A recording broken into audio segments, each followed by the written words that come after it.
The first thing that I think I learned very kind of concretely some years ago is we can't actually force relationship on people. That we actually don't know how to create relationship and give it to people.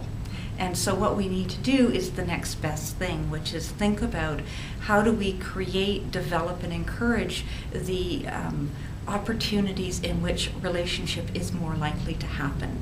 And as long as we do that again and again for people, we have a good chance that at least a few personal committed relationships will grow in a person's life.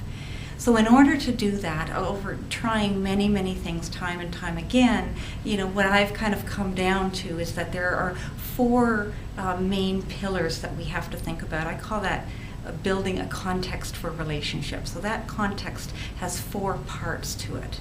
And, the challenge is that we need to pay attention to all four parts all of the time. And relationship falters when any one of those is neglected.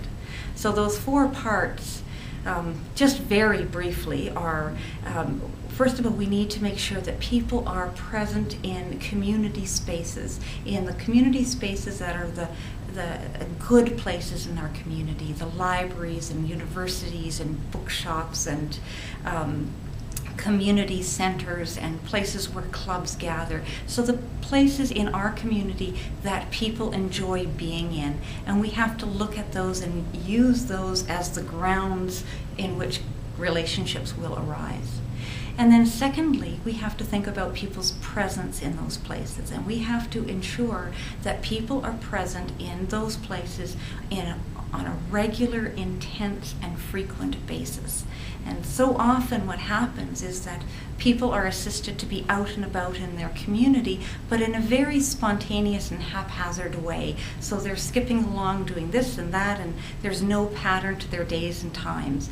When in actual fact, in order to build relationship, they need to be at that swimming pool at 9 o'clock on Monday morning, Monday after Monday after Monday, so the other swimmers can see them and acknowledge them, so that the other staff people who work at the pool and know them and greet them, and that they have a presence there.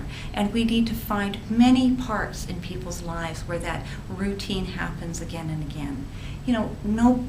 There's always room for some spontaneity, and we enjoy that in our lives, but we really enjoy the places where we can meet with people that we can expect to see there and build a relationship in that way. The third part of that context for relationship is really thinking about who people are when they are present in those community spaces on a regular basis. And so often people are present merely as spectators and merely as participants, and we really need to push on beyond that. We need to think, who can people be in this space that is much broader than that.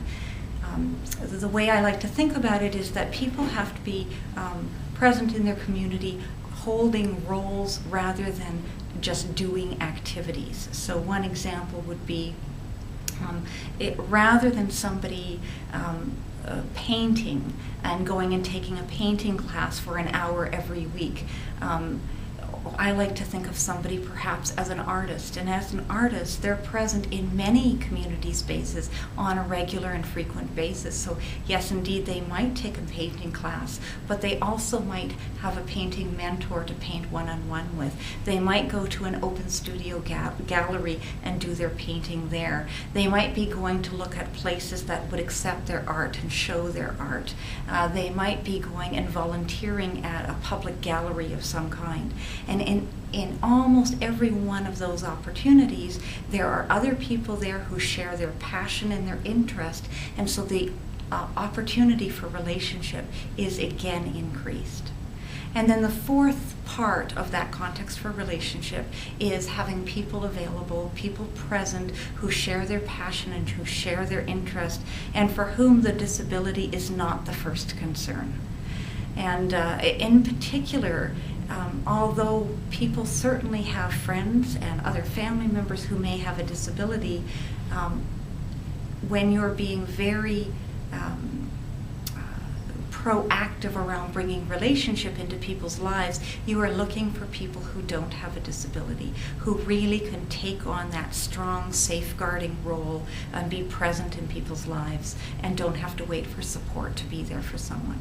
So in building a context for relationship, those in particular are the people that we want to bring into people's lives. So that's a lot to be juggling at any one time, but it's absolutely possible, and it really becomes second nature if you're always looking at your community, at what's possible, how can people be there on a regular basis, who can be that they be while they're there, and who can they be interacting with.